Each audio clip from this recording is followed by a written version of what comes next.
재작년 발생한 인천 층간소음 흉기 난동 사건. 경찰의 무능함에 여론이 급격히 악화하자 뜬금없이 면책조항 신설을 요구한 겁니다. 결국 지난해 2월에 만들어졌습니다. 당시 법무부도 반대했습니다. 최근 정부 여당은 면책조항을 추가하기로 했습니다.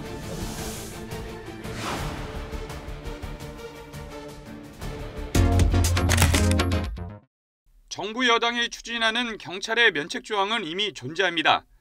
계기는 재작년 발생한 인천 층간소음 흉기 난동 사건. 당시 현장 경찰관 2명은 실탄이 든 권총과 산단봉, 그리고 테이저건을 소지하고 있었습니다. 그때 분명 문제는 충분히 할 수 있었던 범행 제지를 하지 않았다는 것, 그리고 피해자 구호도 소홀히 했다는 점입니다. 그런데 경찰은 엉뚱한 곳으로 시선을 돌렸습니다. 경찰의 무능함에 여론이 급격히 악화하자 뜬금없이 면책조항 신설을 요구한 겁니다. 당시 김창룡 경찰청장은 현장에서 적극적으로 과감하게 법 집행을 할 수 있도록 해야 한다고 목소리를 계속해서 높였습니다. 이상하지 않나요?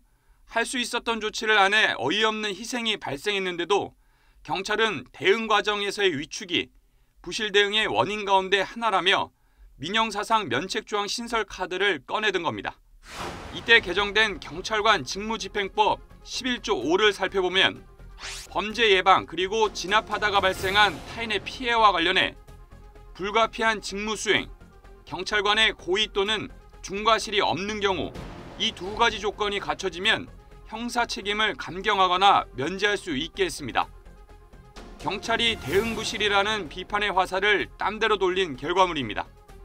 이때도 논란이 있었습니다. 시민단체에선 경찰관의 정당한 직무 수행은 면책되기 때문에 별도의 규정이 필요하지 않다고 반대했습니다. 당시 법무부도 반대했습니다. 이유도 비슷합니다. 현행법상으로도 직무상 행위는 면책될 수 있고 유사직역 공무원들과의 관계에서 경찰 공무원에게만 형사책임 면책 감경 규정을 두는 것이 적절한지에 대한 검토가 필요하다는 내용의 의견서를 국회에 제출하기도 했습니다. 최근 정부 여당은 면책조항을 추가하기로 했습니다. 국민의힘이 적극적으로 총대를 맸습니다. 경찰의 정당한 공무집행을 보장하고 그 과정에서 발생한 문제점은 면책조항을 넣는 형태로 진행된다는 입장입니다. 이를 위해 직시법의 특정 행위를 면책 감경 대상으로 나열하는 방안을 검토할 것으로 보입니다. 최근 민주노총 건설노조의 1박 2일 총파업 결의대회 이후 나온 윤석열 대통령의 엄정 대응 촉구 발언이 결정적이었습니다. 반론도 만만치 않습니다. 집회 참가자 스스로 불법 행위를 하지 못하도록 해야지 경찰 대응을 강화하는 건 실효성이 떨어질 수 있다는 얘기입니다. 굳이 하고 싶다면 면책조항 신설 대신 벌금 규정 강화 등이 대안이 될 수도 있습니다. 야간 집회 자유를 제한하는 데 적극적으로 발언했던 한동훈 법무부 장관은 면책 조항과 관련해선 구체적 법안을 언급하는 건 적절치 않다며 말을 아끼기도 했습니다. 경찰의 물리적 행사와 관련한 법적 근거가 명확한 상황에서 이미 면책 조항이 존재하는데 이번에 또 만든다는 건 결국 집회에 대한 경찰의 적극 대응을 주문하는 성격이 강해 보입니다.